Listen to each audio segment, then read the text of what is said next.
భారత్ చూసి ఒక్కొక్కడు భయపడుతున్నాడు.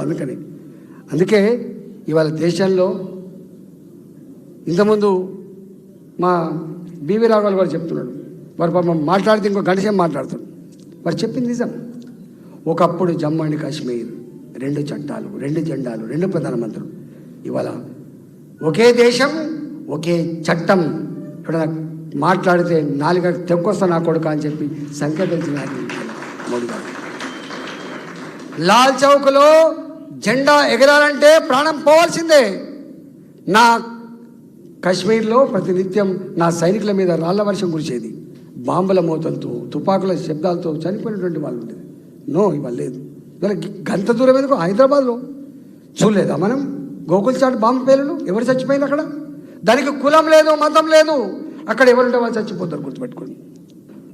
నా సాయిబాబా టెంపుల్ తెగిపడ్డ కంటాలు, కిలకిల రావాలతో ఆడుకునేటువంటి పార్కులలో, లుంబిని పార్కులో పేలిన బాంబుల మోతకు ఎంతమంది అమ్మాయిలు చచ్చిపోయారు.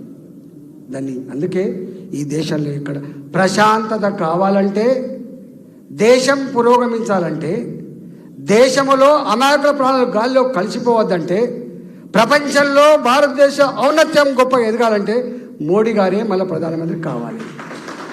కాబట్టి ఇవాళ ఇవన్నీ కళ్ళ ముందు కనపడుతున్న సత్యాలు. కాబట్టి మాటలతో సాధ్యమయ్యే పని కాదు. ఎక్కడ స్కాములు లేవు. అంటే మీ ముఖాలకు కల్పన ఉందా? ఎటోడాడు పీక తినేది, ఎక్కడో అక్కడ ఎగిరిసిన భూతాలు లెక్క. కోల్ స్కామ్ ఎవరి ఆయంలో జరిగింది? 2G స్కామ్ ఎవరి ఆయంలో జరిగింది? బోఫర్ స్కామ్ ఎవరి ఆత్మలో జరిగింది? సొంత మంత్రులే జైళ్లకు పోయినరు. కానీ వాళ్ళ దేశంలో ఎక్కడ మోడీ గారి పరిపాలనలో తలదించుకొని పని జరగలే. తలదించుకొని ఒక కేసు లేదు. ఇవాళ మీరు చేస్తారు అన్నీ అడ్డగోలుగా. పైసలు సంపాదించాలి, ఖర్చు పెట్టాలి, మళ్ళీ గెలవాలి, మళ్ళీ పైసలు సంపాదించాలి. ఇదే వృత్తి. అతి తక్కువ కాలంలో ఈ రాష్ట్రంలో అతి ఎక్కువ డబ్బులు కలెక్ట్ చేసినటువంటి నాయకుడు ఇలా రేవంత్ రెడ్డి గారే మిగిలిపోయింది. నేను మాట్లాడడం కాదు, దేశ ప్రధానమంత్రి మాట్లాడండి. సమాచారం లేకుండా మాట్లాడారు వాళ్ళు. దేశ హోంమంత్రి గారు మాట్లాడు.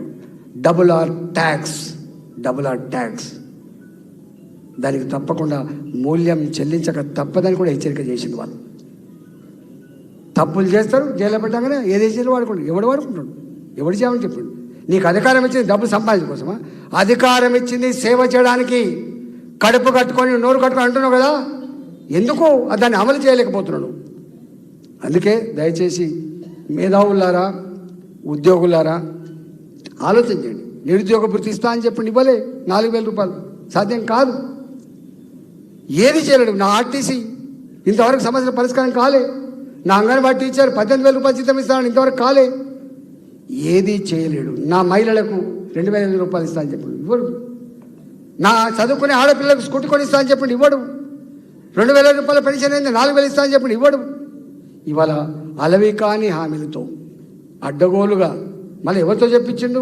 6 గ్యారంటీలు. ఒక గ్యారంటీ సోనియా గాంధీ ఆధ్వర్యంలో, ఒక గ్యారంటీ రాహుల్ గాంధీ ఆధ్వర్యంలో, ఒక గ్యారంటీ ప్రియాంక గాంధీ ఆధ్వర్యంలో ఓపెన్ చేసినావు కదా, బడాయి లెక్కలు చేస్తావని ఇవాళ బుకాయించే ప్రయత్నం చేస్తే ఇవాళ అంటాడు, నేను అనుకున్నా కేసీఆర్ లంకె బిందెలు ఇస్తాననుకున్నా ఖాళీ కుండలే ఇచ్చిన అంటాడు. ఖాళీ కుండలా లంకె బిందెలు నీకు తెలియదా? సోయలేదా నీకు? నువ్వు మాట్లాడలేదా సభలో అప్పలపాలు అయిపోతుందని? ఇప్పుడట మళ్ళీ మొన్న ఎంపీ అప్పుడు మీరు ఓట్లేస్తే రాహుల్ గాంధీ ప్రధానమంత్రి అయితే రాహుల్ గాంధీ గారు లంకె బిందెలు ఇస్తే ఇచ్చిన హామీలు అమలు చేస్తారట. అవుతుందా? ఇది సాధ్యమేదనా? ఇక కాదని అర్థమైపోయింది. కాబట్టి అసెంబ్లీలో వైట్ పేపర్ పెట్టినాడే అర్థమైపోయింది వీళ్ళ డొల్లతనమైందో, వీళ్ళ ఇన్ఎఫిషియన్సీ ఏందో అర్థమైపోయింది. కాబట్టి వాళ్ళ గురించి ఎక్కువ మాట్లాడితే నాలుగు కూడా మంచిగా అనిపించింది. కాబట్టి నేను మీ అందరికీ విజ్ఞప్తి చేస్తున్నా, ఆలోచన చేయండి. మంచి ఏందో చెడేందో మనవాడే